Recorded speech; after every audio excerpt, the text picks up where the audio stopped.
Selamat malam Bapak Ibu, Saudara terkasih dalam Tuhan Yesus Kristus. Malam hari ini Rabu tanggal 8 September 2021, kita kembali bersekutu bersama-sama dalam ibadah keluarga. Kiranya damai sejahtera Tuhan selalu menyertai Bapak Ibu dan memberikan kesehatan kepada Bapak Ibu Saudara sekalian. Sebelum kita memulai, marilah kita berdiri dengan bernyanyi Kidung Keesaan 5 ayat 1.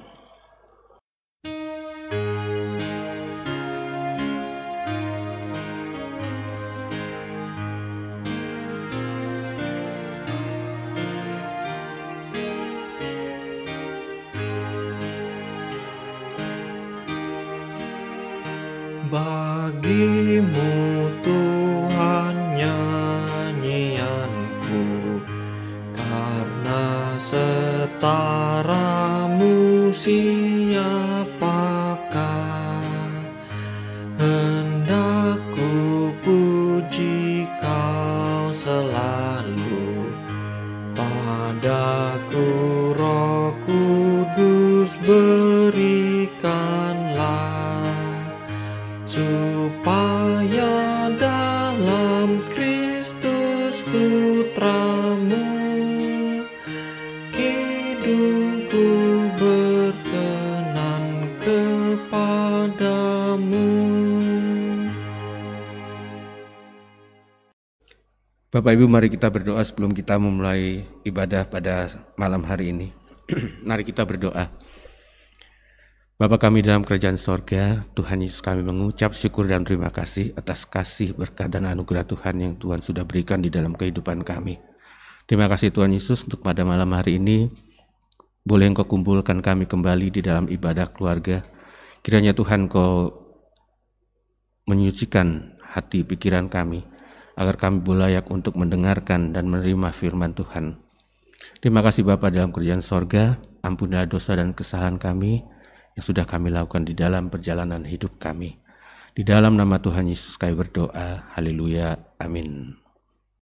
Saudara-saudari dipersilahkan duduk. Mari kita menyanyi dari Kidung Keesaan 123 ayat yang ke-1.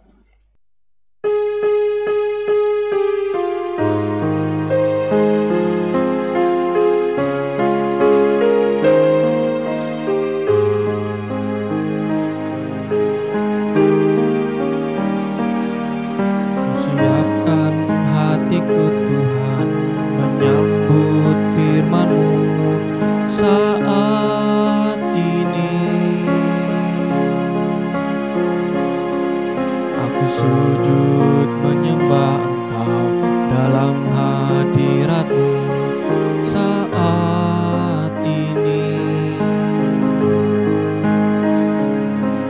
Curahkanlah pengurapan-Mu kepada umat-Mu saat ini. Ku siapkan hatiku Tuhan, mendengar firman-Mu. Firman-Mu Tuhan tiada berubah,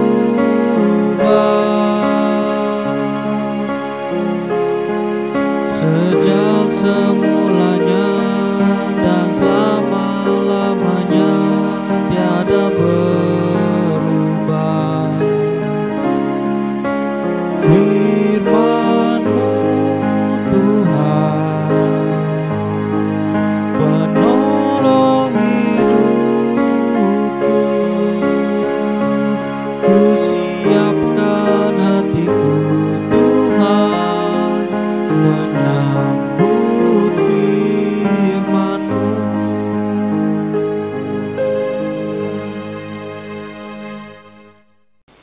Selamat malam jemaat yang saya kasihi di dalam Tuhan. Kita bertemu lagi dalam kebaktian kita di kebaktian rumah tangga hari ini. Untuk itu bersama-sama kita akan masuk dalam pembacaan firman Tuhan. Firman Tuhan hari ini terambil dari 1 Raja-Raja pasal 17 ayat 20 sampai dengan ayatnya yang ke-24. Tapi sebelumnya baik mari kita bersama-sama bersatu hati menghadap Tuhan, mohon bimbingan Roh Kudus untuk pembacaan firman Tuhan. Mari kita berdoa. Tuhan Allah Bapa kami, Bapa yang kami sembah di dalam Kristus. Terima kasih untuk kehidupan yang masih Engkau percayakan kepada kami sampai dengan malam hari ini. Semua itu dapat terjadi bukan karena kami kuat dan hebat, tapi semua itu terjadi oleh karena kasih sayang Tuhan kepada kami. Terima kasih Bapa, bersama-sama kami semua jemaat GPIB Bukit Zaitun, baik yang ada di sektor 1, 2, 3, dan seluruh simpatisan GPIB Bukit Zaitun, kami akan datang membahas firman Tuhan. Dari 1 Raja-Raja pasal 17 ayat 20, 24 dan seterusnya. Kami mohon pertolongan Tuhan, pimpinlah kami semua dengan Roh-Mu yang kudus. Bukalah hati dan pikiran kami, kuasailah Tuhan, sehingga kami boleh mengerti tentang kebenaran firman-Mu. Terima kasih Bapa, di dalam nama Tuhan Yesus sumber sukacita kami sudah berdoa dan mengucap syukur. Amin. Baik jemaat, dipersilahkan berdiri, bersama-sama kita akan mendengar pembacaan firman Tuhan dari 1 Raja-Raja 17 ayat 20 sampai dengan ayat yang ke-24. Demikian bunyinya. Sesudah itu ia berseru kepada Tuhan katanya, "Ya Tuhan Allahku, apakah Engkau menimpakan kemalangan ini atas janda ini juga, yang menerima aku sebagai penumpang dengan membunuh anaknya?" Lalu ia mengunjurkan badannya di atas anak itu 3 kali dan berseru kepada Tuhan katanya, "Ya Tuhan Allahku, pulangkanlah kiranya nyawa anak ini ke dalam tubuhnya." Tuhan mendengarkan permintaan Elia itu, dan nyawa anak itu pulang ke dalam tubuhnya sehingga ia hidup kembali. Elia mengambil anak itu, ia membawanya turun dari kamar atas ke dalam rumah dan memberikannya kepada ibunya. Kata Elia, "Ini anakmu, ia sudah hidup." Kemudian kata perempuan itu kepada Elia, "Sekarang aku tahu bahwa engkau abdi Allah dan firman Tuhan yang kau ucapkan itu adalah benar." Sampai sedemikian jauh pembacaan firman Tuhan. Yang berbahagia ialah kita yang mendengar firman Tuhan dan menaruhnya dalam hidup kita setiap saat. Haleluya. Haleluya, haleluya, haleluya. Jemaat dipersilakan duduk kembali. Salam Bapak Ibu saudara sekalian yang saya kasihi di dalam Tuhan. Pembacaan firman Tuhan kita hari ini saya pikir sudah cukup familiar bagi kita sekalian, bahwa ini cerita tentang Elia dan janda, di mana Elia bisa membangkitkan anak dari si janda itu sendiri. Makanya di ayat 24 si janda tadi mengatakan, "Sekarang aku tahu bahwa engkau abdi Allah dan firman Tuhan yang kau ucapkan itu adalah benar." Nah, ini cerita yang sudah cukup familiar bagi kita semua. Bagaimana ketika Elia diperintahkan oleh Tuhan untuk pindah dari zona yang nyaman kepada zona yang tidak nyaman. Karena waktu itu di dalam kerajaan timbul masalah-masalah yang cukup berat, sehingga Elia harus keluar dari tempat tersebut, di mana Elia ini menjadi musuhnya Ahab dan juga istrinya Ahab. Bapak Ibu sekalian, adakah di antara Bapak Ibu yang mengenal atau tahu namanya istrinya Ahab? Istrinya Ahab itu namanya Isabel. Kalau diplesetkan dari orang Jakarta atau orang Betawi, dia bilang ih sebel gitu loh. Nah, karena ih sebel ini jengkel sama Elia, karena Elia ini memberitakan kebenaran firman Tuhan. Sebagai abdi Allah dia tidak mau menutup-nutupi keadaan supaya dia dipuji dan lain sebagainya, atau mendapatkan margin atau keuntungan dari posisi dia sebagai seorang nabi. Tetapi dia mau memberitakan firman Tuhan seturut dengan apa yang Tuhan minta. Sehingga Elia tanpa tedeng aling-aling, dia katakan apa yang sebenarnya terjadi. Nah, Bapak Ibu saudara sekalian yang saya kasihi di dalam Tuhan, ketika kita mengalami masalah berat, umumnya kan kita langsung menyerah pada keadaan. Jadi begitu masalah berat ini datang, bukan kita datang kepada Tuhan, tetapi kita langsung menyerah pada keadaan. Kita tidak mau berbuat sesuatu, hanya diam di tempat dan mengasihani diri sendiri. Kita jadi malas berdoa, ogah baca Alkitab, dan tidak semangat beribadah. Nah, itu ciri-ciri orang yang memang mengandalkan Tuhan hanya di mulut saja, tidak di hati. Orang bilang hanya di bibir saja, tidak sampai di hati. Sehingga kita sudah enggan. Saya sudah berdoa sudah 3 bulan barangkali, atau 6 bulan, atau 1 tahun, tetapi tidak ada jawaban Tuhan. Sedangkan saya ini membutuhkan jawaban Tuhan segera, karena banyak masalah yang saya hadapi. Tetapi Tuhan seakan-akan tuli begitu, tidak memberikan jawaban kepada saudara, sehingga saudara dan saya menjadi pesimis, menjadi apatis untuk membangun hubungan yang baik dengan Tuhan. Kita sudah apa katanya Tuhan saja, diam saja, sudah tidak mau apa-apa. Berdoa sudah malas, baca Alkitab malas, datang ibadah juga malas. Apalagi sekarang ini kita ibadah tidak bisa bertemu, semua lewat media sosial. Mungkin bisa di tempat tidur, sambil tiduran, mungkin kaki taruh di tembok dan lain sebagainya. Jadi saenake dhewe, sak karepe dhewe. Tetapi Tuhan bilang sama kita bahwa kalau kita mau merubah keadaan, kita pun juga harus berubah. Kalau kita mau merubah keadaan tapi kita sendiri tidak mau berubah, ya tidak mungkin, kan begitu. Seharusnya ketika kita berdoa mohon kepada Tuhan untuk merubah keadaan kita, bagian kita laksanakan dan Tuhan akan melaksanakan bagian Tuhan. Saya kira ini hal yang kita semua sudah ketahui. Tetapi yang sangat disayangkan, kita ini kalau orang Cina bilang jiacong bu zitao, pura-pura tidak tahu, pura-pura tidak mengerti. Apakah karena kita putus asa dengan doa yang tidak dijawab-jawab oleh Tuhan atau bagaimana? Seharusnya kita memahami bahwa doa kita dijawab oleh Tuhan. Ketika kita berdoa, ujungnya kita akan katakan apa? Kehendakmu lah jadi atasku. Jadi Tuhan punya kehendak atas kita, bukan kita punya kehendak atas Tuhan. Nah, ini yang harus kita perhatikan. Nah, ketika kita kembali lagi pada bacaan kita, pada waktu Elia mengalami masalah yang begitu berat karena sungai Kerit yang ditempati oleh Elia ketika Tuhan menyuruh dia itu sudah mulai kering. Nah, betul-betul sudah kering dan ia mau melangkah menaati Tuhan. Perintah Tuhan harus ditaati oleh Elia. Padahal sungai Kerit sudah menjadi zona nyaman bagi Elia. Elia sudah merasa nyaman tinggal di situ. Tetapi apapun itu dia harus melaksanakan perintah Tuhan untuk meninggalkan zona aman itu dengan pergi ke Sarfat dan diamlah di sana.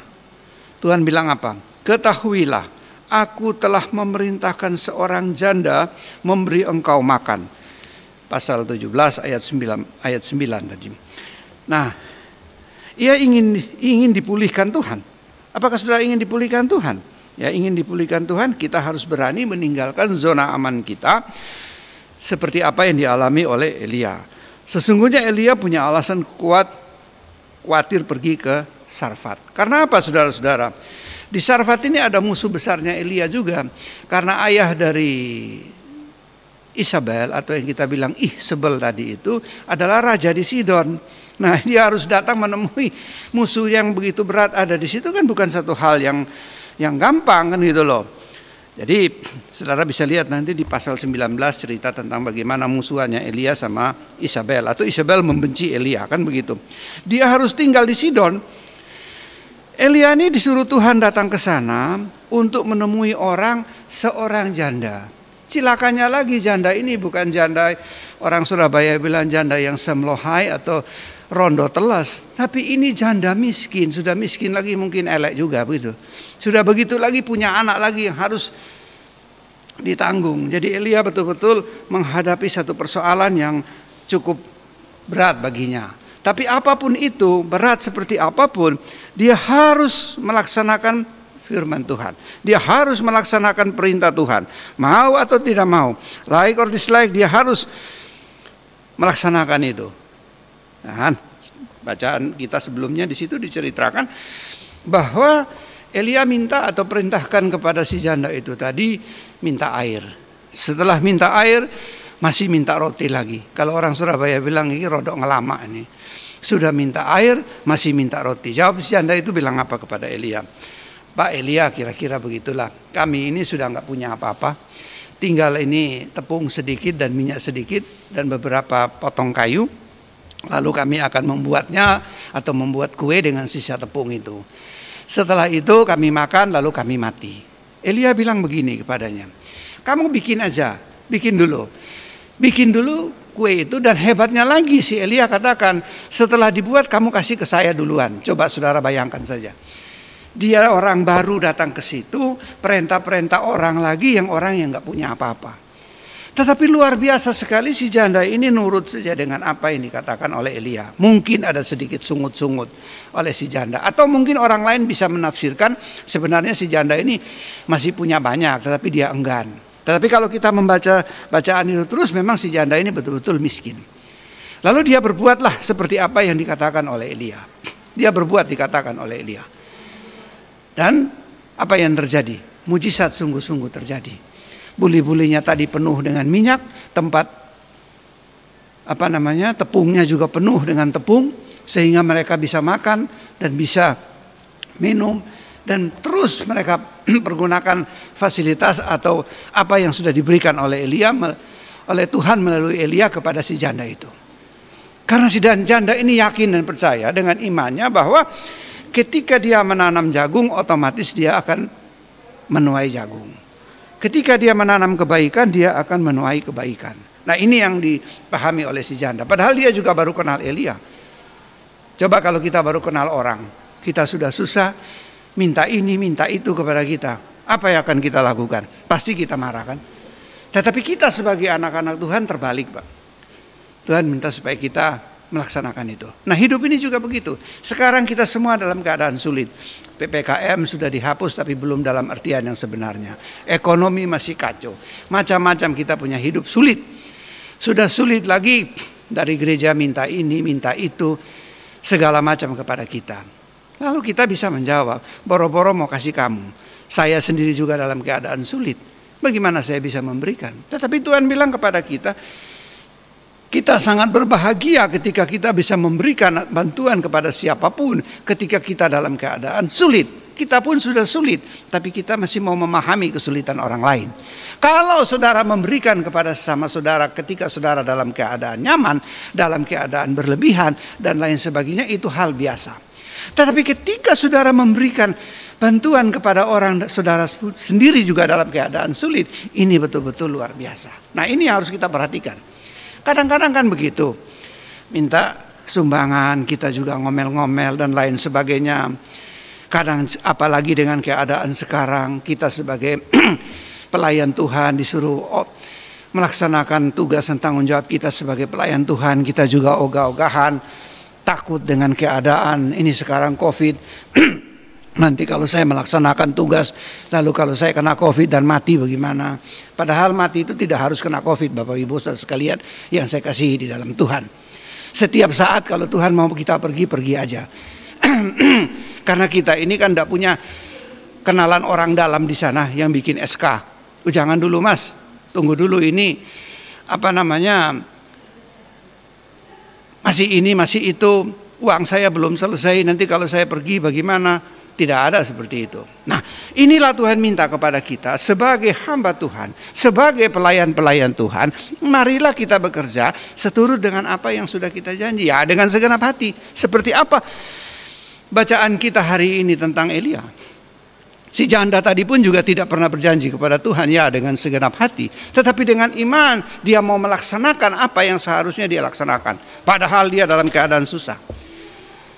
Ini pelajaran yang sangat berharga bagi kita, supaya kita ini siap sedia setiap saat. Baik kita dalam suka maupun duka, kita harus sama-sama mendukung dalam pelayanan Tuhan, dalam kehidupan berjemaat, dalam kehidupan sosial kita dengan semua orang. Sehingga kita boleh menjadi saksi bagi Tuhan dimanapun kita berada, kan begitu. Kalau kita ini tidak melaksanakan apa yang sudah dikatakan oleh firman Tuhan hari ini, kan repot bagi kita. Itu yang Tuhan minta dari kita. Sehingga saudara dan saya, kita boleh melaksanakan apa yang seharusnya kita laksanakan, maka Tuhan juga akan melaksanakan apa yang harus Tuhan laksanakan kepada kita. Kita mengamini dan yakin akan itu. Itu yang penting. Apakah ketika kita membangun hubungan yang baik dengan Tuhan, keadaan kita pasti sudah beres semua? Belum tentu. Tetapi kita tetap membangun hubungan kita yang harmonis dengan Tuhan. Sehingga kita dalam keadaan seperti apapun, kita kuat menghadapi. Karena begini, Bapak Ibu Saudara sekalian, kita ini sebenarnya kalau kita sadar bahwa kesulitan-kesulitan yang kita hadapi itu ada beberapa hal yang bisa terjadi. Pertama memang atas kehendak Tuhan, kedua atas kemauan kita sendiri. Kita yang mencari gara-gara. Sehingga kita menjadi kesulitan. Saya kasih contoh, sering saya khotbah saya katakan begitu. Pendapatan kita 1 bulan katakanlah 10 juta. Kebutuhan di dalam rumah sudah habis 7 juta. Tinggal uang 3 juta untuk biaya anak sekolah dan lain sebagainya. Lalu kita ngotot mau beli kredit mobil baru. Karena cukup uang 1 juta sudah dapat mobil. 1 bulan bayar mobil 3 juta. Coba saudara bayangkan, kita memaksakan diri kita. Apa yang terjadi? Dalam perjalanan pasti kita akan repot. Nah, di sini yang cari gara-gara kan kita kan, bukan Tuhan kan.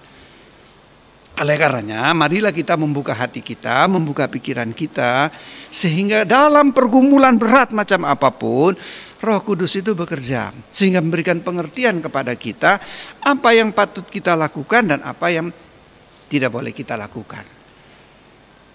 Idealnya seperti itu memang yang harus kita lakukan. Tetapi terkadang dalam perjalanan hidup ini, ya iblis juga tentu tidak mau melepaskan saudara dan saya begitu saja. Dia tetap mau berusaha erat menarik kita daripada jalan Tuhan. Tetapi ketika kita sudah biasa menghadapi kesulitan-kesulitan hidup dan kita membangun hubungan yang baik dengan Tuhan, tentu ada jalan keluar.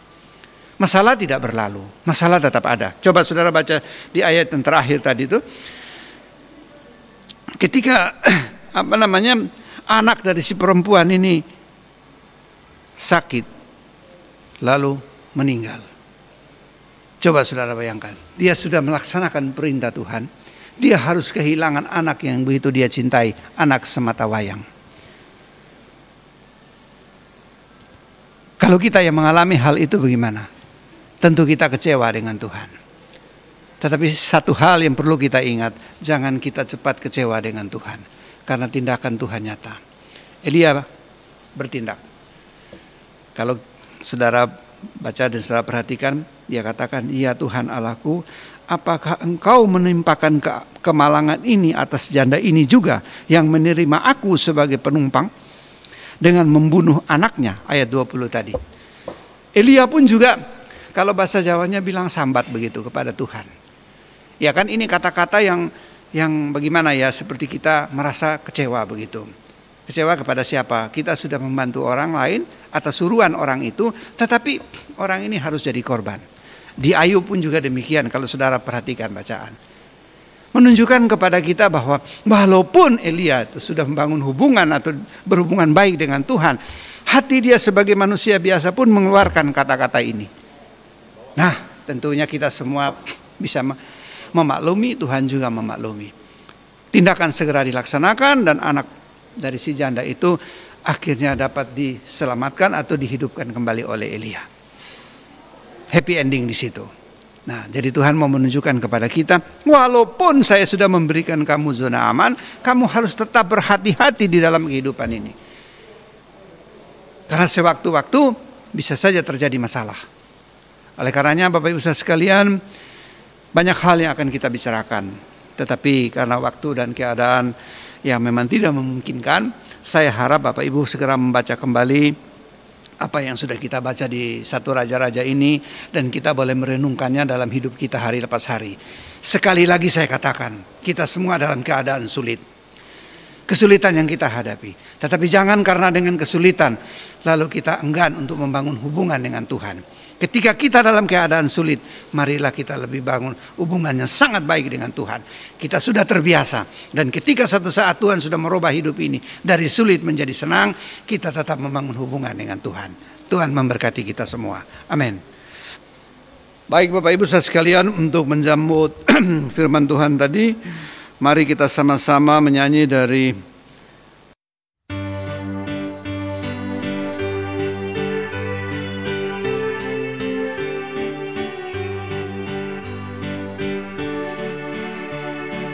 Sungguh indah kabar mulia, hai percayalah, Yesus Kristus tak berubah selama-lamanya.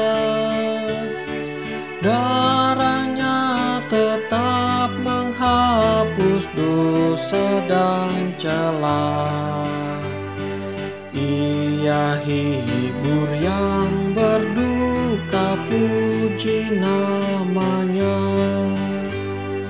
Baik kemarin, hari ini, selama-lamanya.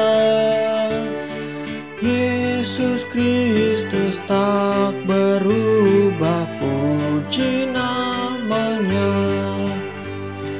Puji namanya,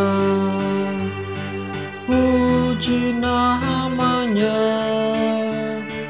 Yesus Kristus tak berubah, puji namanya. Baik, mari kita sama-sama masuk di dalam doa syafaat. Kita berdoa. Tuhan Allah, Bapa di dalam sorga, terima kasih atas sapaan firman-Mu yang sangat luar biasa, yang sudah kami baca dan kami boleh mengerti. Tetapi mengerti tersebut bukan karena kami kuat dan hebat, tapi semua itu karena pertolongan Roh Kudus yang Tuhan berikan kepada kami. Apa yang sudah kami baca, bahkan kami dengar bersama-sama, boleh tetap ada dalam hati, dalam pikiran kami, dalam hidup kami. Sehingga melalui firman Tuhan ini, kami boleh menjadi saksi bagi Tuhan dimanapun kami berada. Keadaan kami seperti apapun, baik kami dalam keadaan suka maupun kami dalam keadaan duka, kami tetap bersyukur kepada Tuhan. Seperti apa yang kau katakan di 1 Tesalonika pasal 5. Ucaplah syukur kepada Tuhan di dalam segala hal. Haleluya. Terima kasih Bapa. Engkau tahu bagaimana keadaan kami semua Tuhan. Dengan keadaan yang masih pancaroba ini, tentu banyak pergumulan-pergumulan yang kami hadapi. Tetapi kami mohon pertolongan Tuhan, memberikan kekuatan kepada kami, memberikan bahu rohani yang kuat kepada kami, sehingga kami boleh kuat untuk menghadapi setiap tantangan hidup yang sedang kami hadapi. Ketika kami menghadapi tantangan, janganlah kami putus asa. Janganlah kami pesimis atau kami ogah-ogahan untuk membangun hubungan dengan Tuhan. Tetapi makin kami ditekan, makin kami datang kepada Tuhan. Kami percaya bahwa Tuhan menyiapkan kami semua untuk mendapat satu berkat yang sangat luar biasa dari Tuhan. Untuk itu Tuhan mempersiapkan kami. Sehingga ketika berkat itu datang, kami tidak menjadi orang yang takabur. Tetapi kami menjadi orang yang menjadi jemaat Tuhan, menjadi anak-anak Tuhan yang dikehendaki oleh Tuhan. Sehingga kami tidak sombong, kami tidak congkak ketika kami menerima berkat dari Tuhan. Tetapi kami juga mau membagi bersama kami seperti janda yang dalam bacaan kami di hari ini, janda di Safrat. Dalam keadaan sulit pun dia mau berbagi dengan sesama. Bukan ketika dia dalam berkelebihan, tetapi ketika dia dalam berkekurangan, dia mau membagi. Menjadi satu pelajaran yang sangat berharga bagi kami. Terima kasih Bapa di sorga.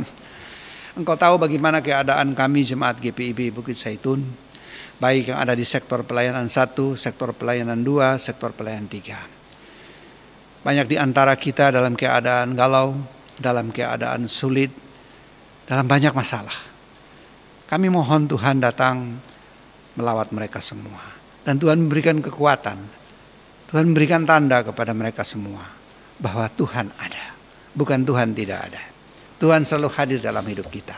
Terkadang ketika hidup kita penuh dengan pergumulan, penuh dengan masalah, kita sulit untuk memahami atau merasakan kehadiran Tuhan di tengah-tengah kehidupan kita. Tetapi melalui firman Tuhan di hari ini, Tuhan mau mengajarkan kepada kita bahwa baik kita dalam keadaan suka maupun dalam duka, kita tetap hadir dalam kehidupan Tuhan. Tuhan selalu ada dalam kehidupan kita. Terima kasih Bapak. Kami juga mendoakan untuk gembala kami di sini, Ibu Pendeta Dina dan keluarga, kami para presbiter, pegawai kantor, dan semua yang terlibat di dalam Gereja GPIB Bukit Zaitun yang kita cintai ini. Tuhan memberkati kami sehingga kami bekerja dengan sungguh-sungguh sesuai dengan janji kami, ya, dengan segenap hati. Kami dapat melayani bukan dengan kehendak kami tapi dengan kehendak Tuhan. Tuhan memberikan kekuatan, Tuhan memberikan berkat kepada kami semua. Tuhan tolong supaya kami dapat melaksanakan tugas dan tanggung jawab kami, baik itu sebagai pelaksana harian majelis jemaat dan juga tentu presbiter. Dan biar kami bekerja, dan kami sadar bahwa kami bekerja di rumah Tuhan. Kami harus tahu itu. Terima kasih Bapak. Tak lupa juga kami mendoakan untuk Majelis Sinode GPIB mempunyai satu rencana besar yang akan dilaksanakan pada bulan Oktober, yaitu sidang. Tuhan, kami mohon pertolongan Tuhan untuk menyiapkan semuanya, sehingga apa yang direncanakan boleh berjalan dengan baik dan benar, sehingga seturut dengan kehendak Tuhan mendapatkan hasil yang baik untuk pelayanan kami ke depan.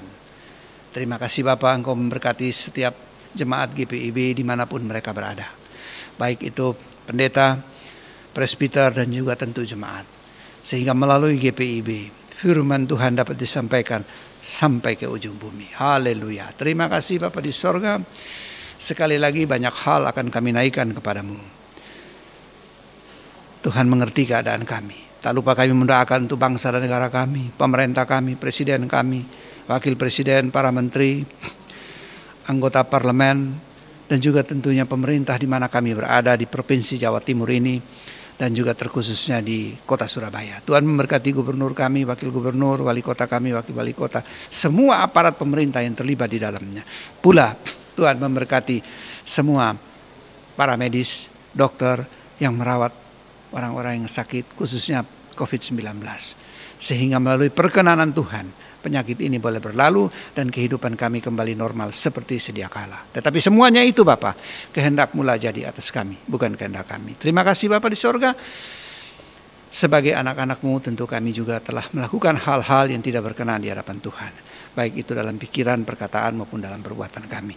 Tolonglah Tuhan, ampunkan kami, sehingga hati kami boleh lega dan menghadapi kehidupan ini dengan baik dan benar. Bapa di surga, terima kasih untuk semuanya.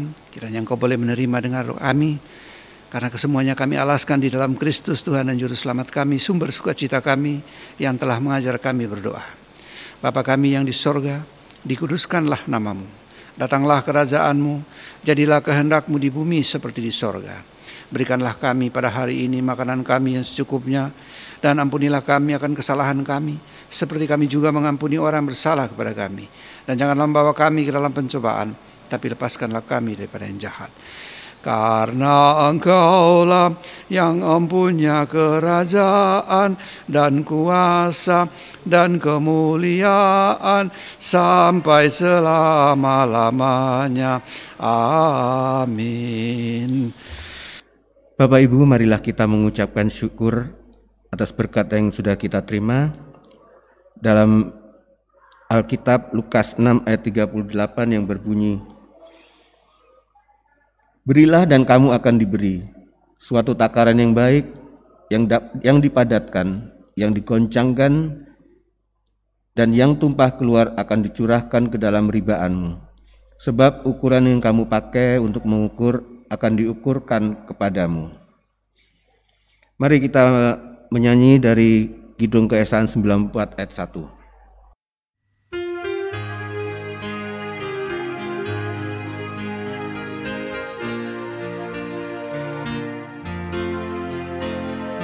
Bukan karena upahmu dan bukan karena kebajikan hidupmu,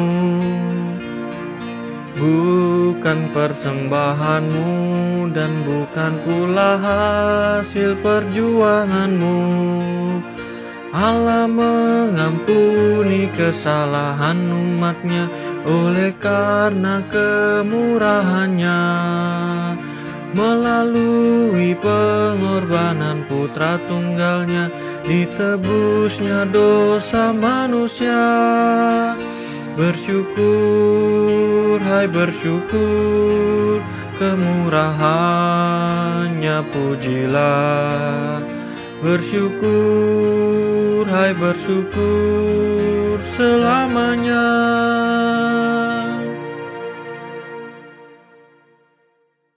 Mari kita berdoa untuk persembahan. Bapak Ibu dipersilahkan berdiri. Bapa kami dalam kerajaan sorga, Tuhan Yesus, kami mengucap syukur. Berkat-berkat Tuhan yang sudah Engkau berikan kepada kami dalam hidup kami. Pada malam hari ini Tuhan, terimalah persembahan syukur yang daripadamu. Biarlah Tuhan persembahan syukur ini untuk kemuliaan nama Tuhan. Terima kasih Bapa di dalam kerajaan sorga, kami serahkan perjalanan hidup kami dalam tangan-Mu, dan biarlah Tuhan berkati setiap kami. Haleluya, amin. Baik Bapak Ibu sekalian, kita sudah sampai di ujung pertemuan kita di hari ini. Untuk itu saya undang jemaat untuk berdiri. Bersama-sama kita akan menyanyi dari